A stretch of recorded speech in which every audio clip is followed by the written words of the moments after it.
one time I was on TikTok and I see this live stream of this guy just cleaning his kitchen. And I was like, why am I interested in this?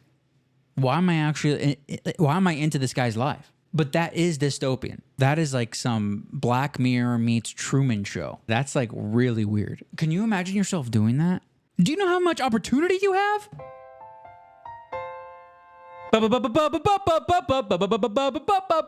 up, everyone? It's America Plus. I'm your host, Cole McCormick. It's another week, another episode. What's going on, everybody?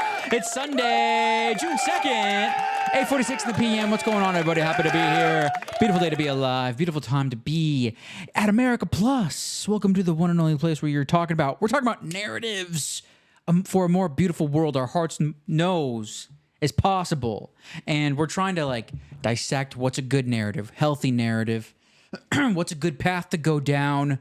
What's a good path to go down in this crazy game of life? Last week, we got super personal. This week, I'm going all business, dude. We're talking about the businesses of the future, okay? The future. So pretty much, I have one clip. This is like, I just wanted to focus on this one clip. I was watching, so I follow Gary Vee, right?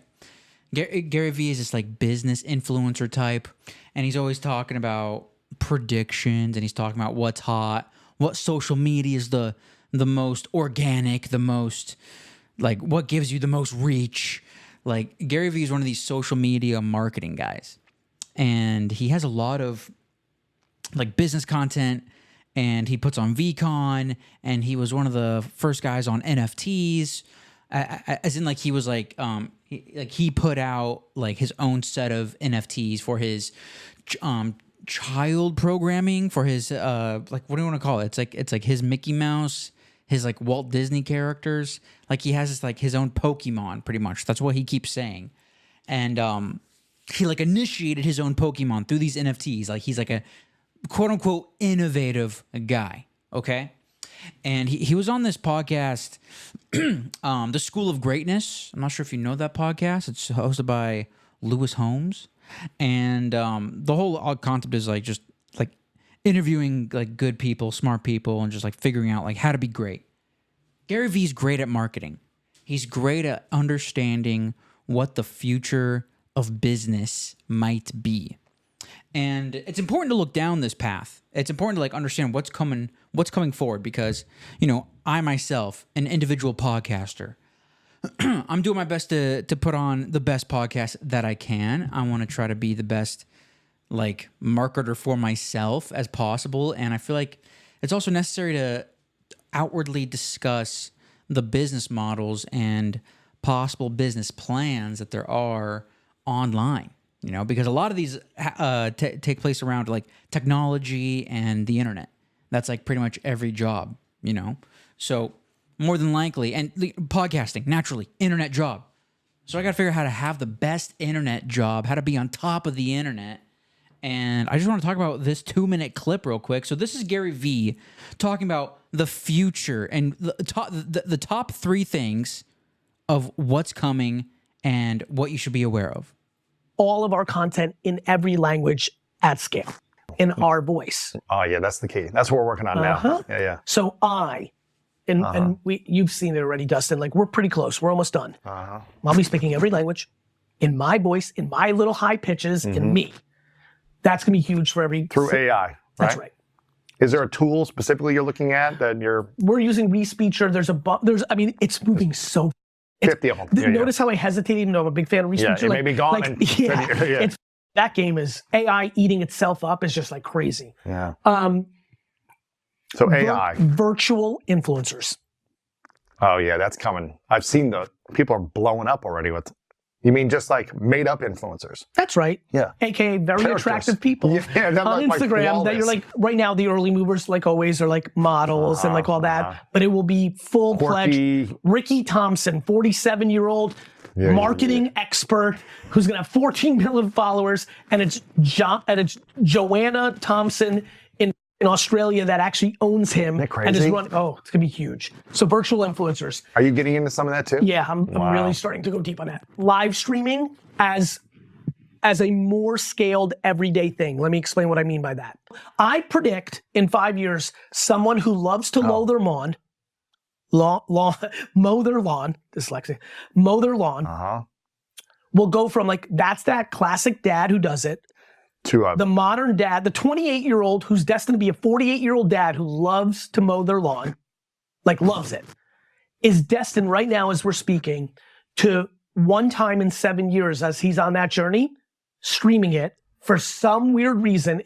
Today, every 42-year-old, 61-year-old man or woman that loves to mow their lawn for an hour and a half, a big lawn, does not think, let me set up a laptop and stream live on Twitch. Doesn't cross their mind. I believe it will become known. Yes. I believe one of them will do it. I believe for whatever reason it will crush. And I believe that person will, a year later, retire from being a principal in a high school to making $1 million a year. Mowing lawns. Mowing their lawn. Live streaming it. Live streaming it. How insane is that? Like, do you think that's even like possible, dude? Like, I don't think that's live streaming, making millions of dollars while they're cooking breakfast and mowing the lawn. So my reaction to that is going to be, let's work backwards. Live streaming. Live streaming's cool. The next one. What did he say? I totally forgot what he said. He said, all of our content in every language. People are blowing up already. People on Instagram that you're like, oh yeah, virtual. That's what it was. Virtual people. So there's live streaming, and then there's virtual people, and then the language.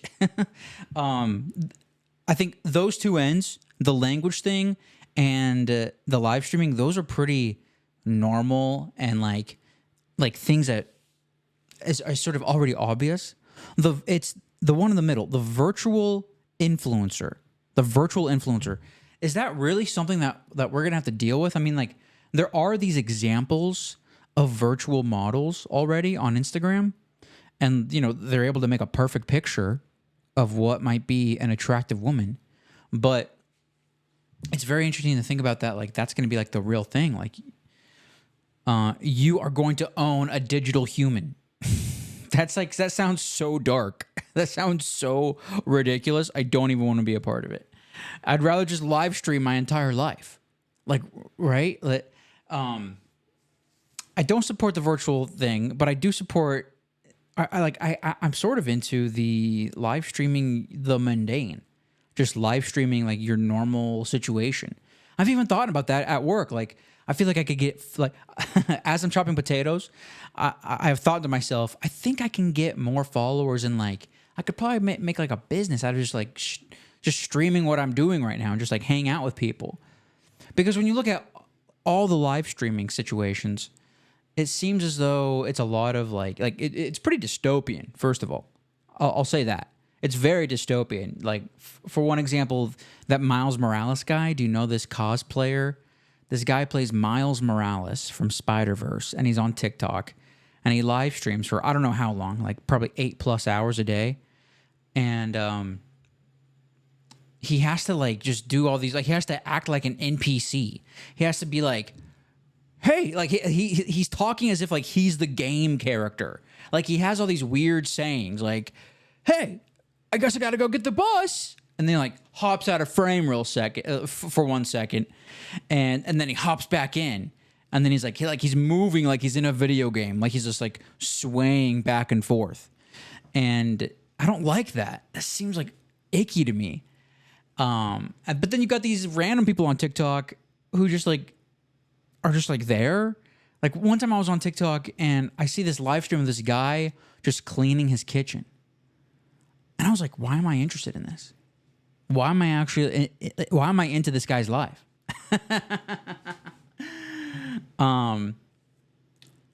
But that is dystopian.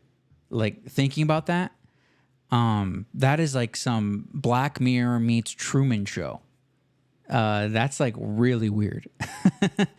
Can you imagine yourself doing that? I know that when it comes to podcasting, people love live streaming. People love coming into the live stream. They love just like that energy, you know? Like people love No Agenda because it's live. People tune into Tim Pool because he's live. People tune into Alex Jones. People tune in to, like, I used to watch Joe Rogan when he went live on YouTube like almost every day. Like I was doing that. It's cool to be involved with the live situation. That's why live sports is so fun. That's why being there is so fun. But when it comes to a person's life, that's really what's going on. Like a person just casually doing the dishes, casually mowing the lawn. Can there be a business around that? Is society moving toward a situation like that? And is that really, is that times are changing, or is that like we're moving darker into like a darker space? We're moving deeper into a darker space. I'm sort of on the brighter side. Just right now, just at this moment, I'm sort of on the side of like, it could be cool. It could be cool. And then the third one, the whole language, like changing your voice to like every language that sounds like your voice as well. That also seems just like I'm just going to be able to have that in my podcast host. That seems like an AI that'll just be available.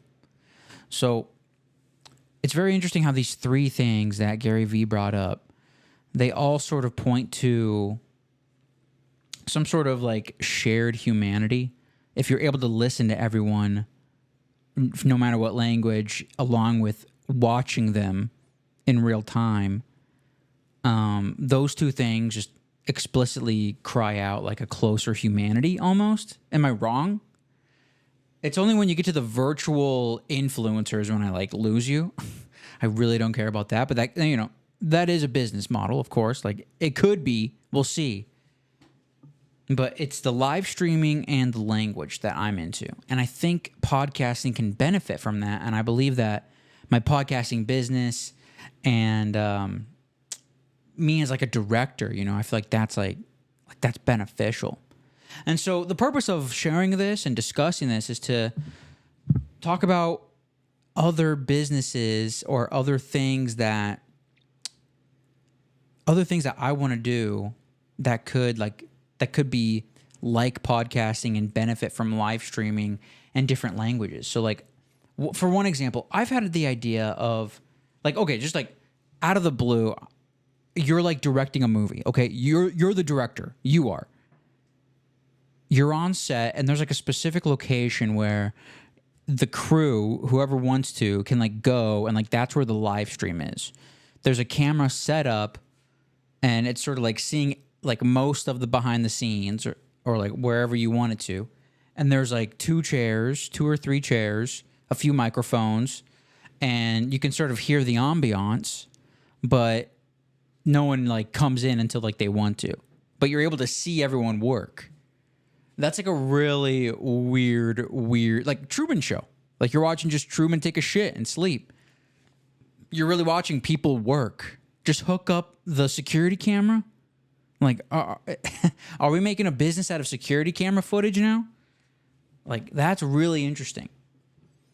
On the bright side, it's a closer humanity. On the darker side, it's a policed, like, it's like a peer-to-peer policed state. Is that how like you would describe it? Like everyone has a camera on the other one? Is that like more powerful than a gun? It might be. It might be. Because if you know you're on camera everywhere, like considering whatever business you go into, it's not just security. Now people are making money off of it. And what does that mean?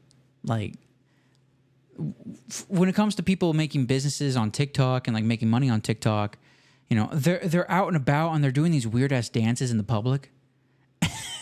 Like, what are the business owners going to have to do for their live stream in public at their business? Like, that's a very weird scenario. But I'm into it as a podcaster because I feel like I could do anything that I want. Like, podcasting is a hobby. I talk about my hobbies, my interests, what I want to see in the world. And live streaming just seems like I could just like set up the camera and just like have you be there with me, and we could just chill like that. And it's like different things. Like a podcast is one thing, a live stream is a totally different thing. And they discussed this on the Podcasting 2.0 show, like Adam Curry and Dave Jones. You know, there's something special about live streams, and there's something special about podcasts. It encourages me to hear Gary Vee talk about live streaming like that because live streaming has already been a thing for decades. Like broadcast television, like that's already a live stream, right? So luckily it's like we already know this.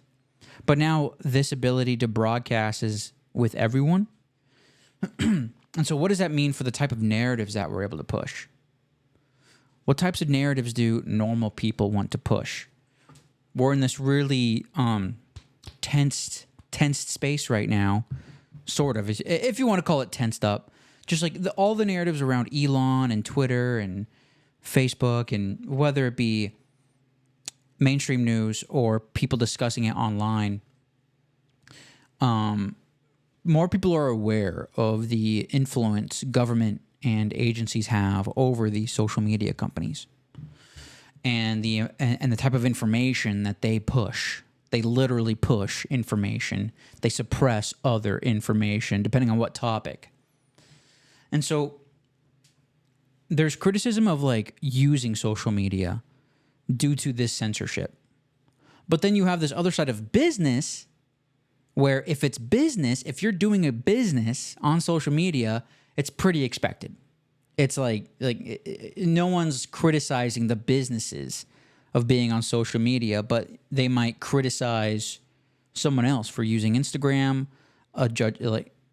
if you find yourself judging someone for like enjoying Facebook, enjoying the AI, you know, no matter what narrative there is about the app or technology, like making you addicted or sucking your soul or controlling your mind, like,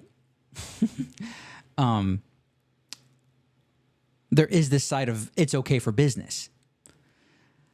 And so when it comes to business, the live stream aspect seems really interesting because I think it is an antidote to a lot of different problems. If you're able to just see the whole thing happen, like the reason why, if you're thinking straight about anything, let's go to the most like hot topic in politics, January 6th. January 6th was literally live streamed. And if you're thinking straight about it, and if you watch the live streams, like, and when you look at all the clips from that moment, it's clear what happened.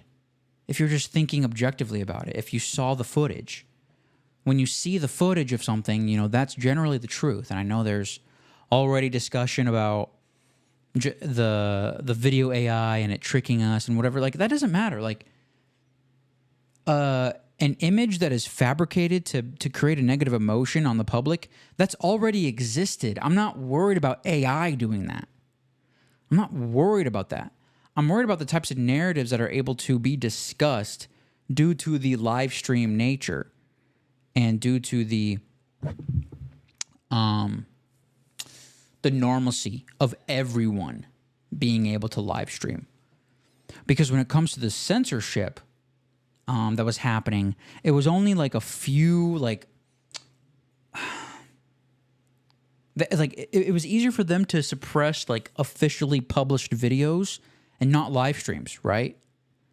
Like, it's easier to talk about hot topics during a live stream because they can't really monitor a live stream unless like all the controversial stuff is in the description and in the title and whatever. Like, I'm talking about like centralized things, right? Or you put your trust in Elon and you put your trust in Twitter and you think that they're going to respect your free speech, yada, yada, yada. But when do they shut down live streams? Like, do they have that technology?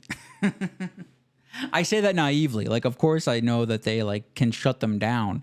But if everyone is doing it, if everyone is talking, if everyone is sharing information, if everyone is producing their own show and they have a business around it, and they're also just being a normal person. When being a normal person in your business is normalized and everyone is able to access the visual of you being a normal person working and you're just talking, how much power does that give the state? How much power does that give to some authority? I want to believe that it can give power to the people. And so I'm interested in live streaming for myself. Like, what can I live stream? I think it's interesting. I think it's a narrative I'm going to keep going down. You know, I tried live streaming the podcast like months ago. I didn't even do it right. And so like I have a whole live streaming learning curve to do. But I know Kyron Down, the co-host of the Mere Mortals podcast, he wants to do more live streaming. He's been doing more live streaming. And he's just into that. Like live streaming's cool. Like it's been like a niche, but now I think like there's a possibility that Gary Vee, who sees trends and sees behavior from his end, and he was actually one of the early ones who told marketers to get on TikTok. Like he was one of the early people saying that TikTok is like will be the biggest app ever, and then like it was. So like he has this like track record of social medias and things within it being successful. It's becoming easier to live stream, so therefore there's a bright side of saying that it's going to be easier to discuss hot topics and communicate online. And we don't really need to be afraid of censorship because it's going to be normal for people to just discuss everything. Does that make sense? Am I thinking about it wrong? Because there's also of course there is censorship. And the point of podcasting and RSS feeds is to get around that censorship, along with value for value, to not rely on these monetary systems within these centralized entities. But when it comes to business, you know, I cannot imagine not using these tools. I think it's a big mistake if you're not on Instagram, if you're not on Twitter, if you're not, like, if you have a business or if you want to have any sort of influence or name recognition, you got to be on these free platforms. You need to be semi-free. I paid for Twitter. And you have to post content, and you have to understand how to post the right content per platform. Every little platform has its own culture. I went down a whole Gary Vee rabbit hole the last couple weeks. I've been listening to his newest like marketing book, and you know, he's fully in on social media, so he's breaking down about which platforms have which culture, how do you like navigate your audience, how do you organize this, how do you restructure a video for one platform versus another, like all these like weird like it's probably not that interesting, but it's semi interesting to me. And I'm not going to be a person who's going to be like hating on these social medias. You know, I feel like within the, what do you want to call it?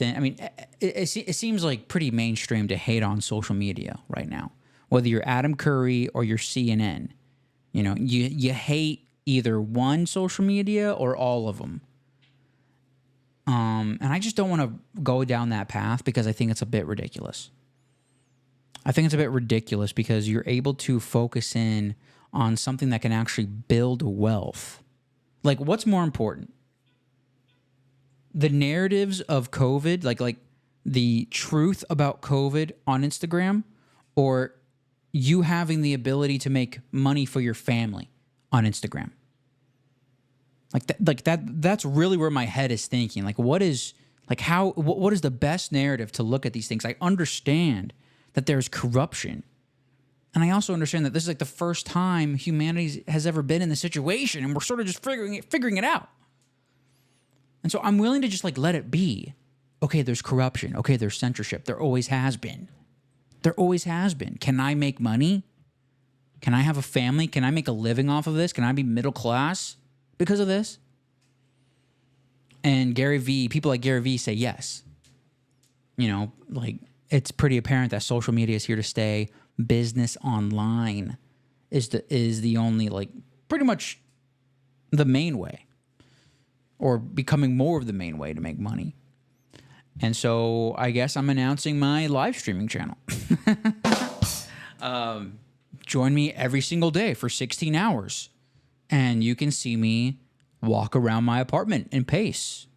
Doesn't that sound exciting? Doesn't it sound valuable? Does that sound valuable, folks? We're going to head on into the value for value section, everybody. What that means is America Plus is a value for value show. I try to bring up narratives that I think are interesting and good for the mind, just good for people, And you're able to reciprocate that value in three main ways: time, talent, and treasure. Time, just by listening. Thank you for being here. Make sure to share it. Make sure to like it. Just follow us, dude. The talent, if you got any links, if you got any information, if you got any value for value songs that you like and want to recommend, send those to me. That's your talent to the show. That's your contribution. That's valuable. And the last way, the last but not least, the treasure, you're able to send me some money if you want. I'm doing all this just out of the love of my heart. Of course, it's my goal to make money with a podcast and have like a sort of like a media company as like a director, and also just like doing like creative stuff, just trying to make money creative, you know? If you want to support me through PayPal, you can. If you want to support me in a modern podcast app like Fountain. Go to value4value.info for more info, then download the Fountain.fm app. It's the best way to support the show. There's a whole suite of modern podcasting apps where you're able to send in a boostagram. It's a message with little bits of Bitcoin called Satoshis. You're able to send me money in the app directly. And I'm going to be reading the boostagrams this week. We got one boostagram in from our friend at Joel W. He sends in a beautiful 1,111 sats. He says, I was loving how you were pretty persistent in screwing up reading the definition of persistent. Hilarious. On a serious note, mindset is everything. Oh yeah, last week I was talking about my dad's cancer and like mindset, my dad's mindset. And my dad's mindset I think is good. On a serious note, mindset is everything. I think that's what my mother didn't have when she got her diagnosis. She just didn't have the fight in her. Hashtag fuck cancer, hashtag fuck hell. Wow. Boosting is basically loving. You put Bitcoin with anything, and all of a sudden, that is more efficient. Wow, Joel, that's a heavy one. I now understand why you say fuck cancer, because, you know, I'm sorry about that, man. Like, that sucks. And like, I'm happy that I can take that in, because it's not like people don't talk about that, Joel. So like, thank you for sharing that. That sucks, dude. That sucks. And when it comes to mindset, I wish I had something prepared for this. I really don't. I think that's the purpose of this moment in humanity. We got to figure out a better mindset around our problems. Mindset is everything. Like, that is one of the biggest lessons, dude. Mindset is everything. And that's what I'm like thinking about, and that's what I'm refining. We are refining the mindset. That is America Plus. America Plus. America Plus. America Plus. What if I want there to be like some insane like 80s ballad of that title? That'd be cool. Give me the AI, please. Yeah, and so there was just one boostagram up. That's value for value, guys. Be a part of the freaking America Plus community, please. We're just hanging out now, but more live streams are happening, and there'll be more ways to support me financially, and you can just keep on hanging out and see where this thing goes, because I have every intention of getting out of my kitchen and like into a real studio, or like having some sort of a real studio place that isn't my my broken refrigerator. If you didn't know that. Okay, side note. Okay, let me tell a quick story. Talk about, this is why I need business. This is why I need money. This is why I need to be successful. My refrigerator is going out, and it is the most like annoying thing ever, dude. Has anyone else had this problem where the freezer, and essentially the entire thing, the freezer turns off and then it just like doesn't turn on again? And then you gotta I gotta bang. I literally have to do 2 knocks inside the freezer to get it running again. So if it's off, I gotta go, and then it hears, it's insane, dude. And now I just gotta turn it on and off. It's a whole, I'm treating it like a 50s television right now, dude. I'm smacking the side of it. There's like a knock like when it turns on now, dude, it's a mess. I'm happy the knock isn't happening right now, thank God. But it's wild right now, guys. It's wild. It's wild in the kitchen. And this is like the dirt, you know? This is the dirt of the content. I've been saying this for a while. Oh, the business side of things. Let me continue on the business thing for a second. And that also goes into how I see the future of the podcast. You know, when phase 2 is still coming, that's going to come with a redesign of the poster of the podcast image. I'm trying to update that, and it goes into what else I'm producing. It goes into like the business side of things really inspires me to do more with what I have been doing. And phase 2 is going to be the expansion. Phase 1 was like doubling down on what I'm comfortable with. And now phase 2, what I'm seeing with phase 2 is it's time to expand and it's time to do new things. And I feel good saying this. It's time to push myself to do new things. Push myself with the new podcast, Cole Story, and with just like doing better business moves on social media. I also have affiliate links if you want to support the affiliate. I got affiliate links with Beef Initiative. I support American beef. This is a value. This is like a Bitcoin thing as well. They also believe in value for value.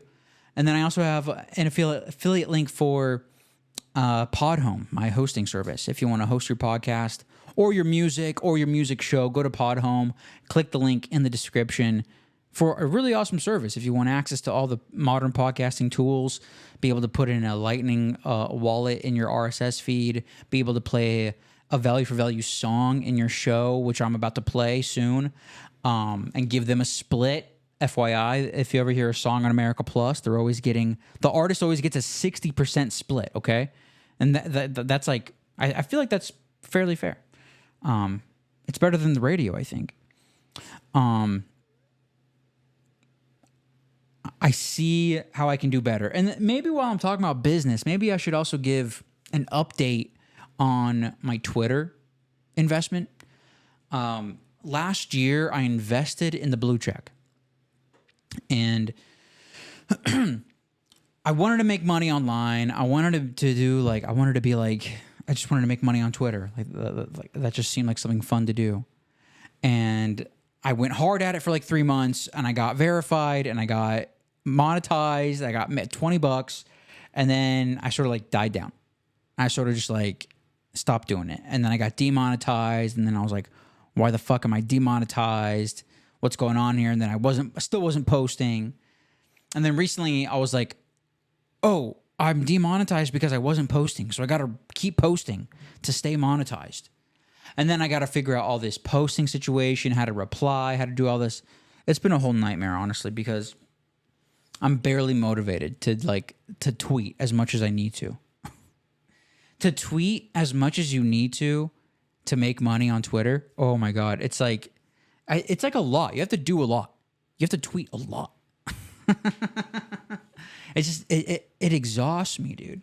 I don't even want to know what my screen time is the last like few weeks. Don't even show me right now, dude. Let me go to the app. Can I even open it? Yes, I can. Today, no, let's go to last week. What was my Twitter usage last week, dude? Dude, like 24, 34. I had like just too much, dude. I didn't want to say it. I'm not even sure. I'm looking at the screen time app right now, and I don't even know what I'm looking at.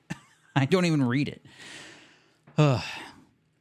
Regardless, I spend too much time on Twitter, and the pursuit of making money has been ridiculous.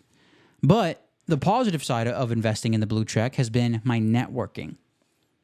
I'm willing to say that buying the blue check was worth it, because now I'm like being followed by like a lot of like cool people. One of them being Gary V. Gary V follows me on Twitter. He started following me after the Super Bowl. He liked one of my replies, and then he just like followed me out of the blue. John Cena follows me. These random ass celebrities follow me. I got the director of Fury and that Jason Statham movie that just came out, The Beekeeper. Like the director of that, David Ayer, he follows me on Twitter. I got some other director following me on Twitter. Like I have I'm gaining a network, and I'm excited to see where this goes. So I'm willing to say that the blue check is not worth making money from Twitter, but it is worth the networking on Twitter. And so if you're like thinking about that, if you have a business, if you're trying to grow something, that's been my experience with the blue check on X. I paid like, what is it, like $80 or $89 for the year on the computer. Like when you're on desktop, it's cheaper. And so I'm probably going to, I think I will most likely renew it just so I can continue to hold on to like, it is like a status, right? It is like a prestige thing sort of, even though a lot of people are paying for it, it's still a verification. And I think the verification is worth it because of what I want to do. Recently on Twitter, Adam Curry just got his blue check for free because they changed some rule, and then Adam Curry and Dvorak got their blue checks for free. And I really believe that it like helps Curry's case. Like I would want a person like Adam Curry to use these centralized entities a bit more so that he can communicate the message of value for value and the value of podcasting. I just don't think it's enough to criticize while you're also like there. Like you gotta like use it to your advantage. You gotta do some jujitsu move and use whatever negative momentum you see, turn that negative momentum into your positive inertia. Am I a guru today? Like use that to your own advantage. Like that's always been my thing. Like I've been trying to post more about value for value, about podcasting, and about music and podcasts and all this stuff. And I'm still finding my way, but it's getting to a point where if you're against it, just get out of it, you know, just don't even use it anymore and don't even talk about it. But if you're still on it and if you still use some things, like you got to just figure out a way to just use it to your advantage. And that's really like the bare bones, like business of it. Just use it to your advantage, you know, not using social media because like it's corrupt and there's censorship is, I think, on par with saying, I'm not going to do business in America because of the corruption in the government. I think those are two parallels. Refusing to be on social media because of censorship, refusing to do business in America because of corruption. Like these things are like sort of ridiculous, right? You have to live within your reality. And unfortunately, and this is my criticism of the podcasting 2.0 and like my only like grief is like, why are we not getting the message on these centralized platforms? Like we're not talking about COVID. We're not talking about WHO. We're not talking about clones. Like we're not talking about controversial stuff. We're talking about value for value and how to distribute openly on the internet. I don't understand why we have to vilify these companies when we can literally use their algorithms to upgrade our speed of innovation. Like how many developers are watching YouTube? How many developers are on Twitter?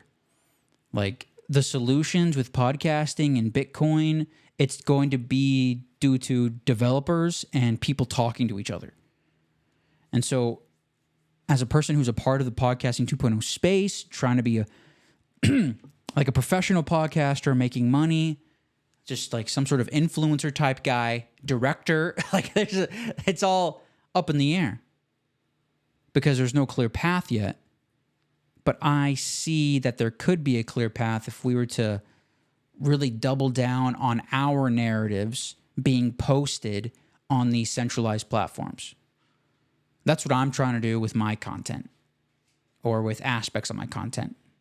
So if you're a part of the AmericaPlus or the podcasting 2.0 like vibe, tell me what you think about that, because I could be wrong and I'm totally open to being wrong. And maybe there's something that I'm like missing and like sort of being a bit too harsh on, or too naive on. But the solution to getting people, the way to show people the right way is to create a lane where they're driving, right? Like, build an off-ramp to your restaurant. Build an off-ramp to your healthier monetizing system.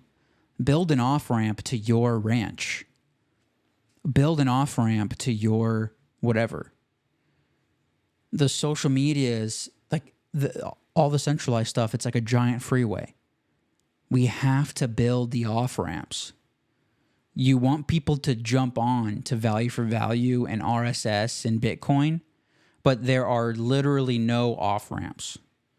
We talk about on-ramps on how to get someone hooked up with Bitcoin, you know, just download Fountain and all this, but I'm also talking about off-ramps. There needs to be an emphasis on using these platforms for our advantage. There has to be that. And we're being irresponsible if we don't do that. So I'm putting myself up to this task. I've been sort of doing it already, but I'm officially saying it on here. Like, we need, as a community, we need to make more content about the business of value for value and podcasting. And we can use live streaming. We can use, hell, maybe we can even have a virtual creator talking about value for value. Wouldn't that be funny? It's a virtual creator and they're talking about the value of humans using RSS feeds. I like that a lot. I think that's a good one. But yeah, tell me what you think, man. Send me a Boostagram. Tell me what you think about all that.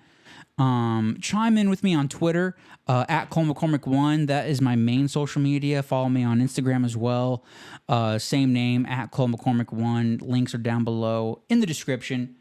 I want to hear your thoughts, and I want to see, like, what do you think the future of business is? Huh? Well, like, tell me, like, what do you think the future of business is, huh? Oh, no. Oh my God, sorry. This is not the end. Oh my God. I need to change the button. I was gonna play this. Tell me how you make some money.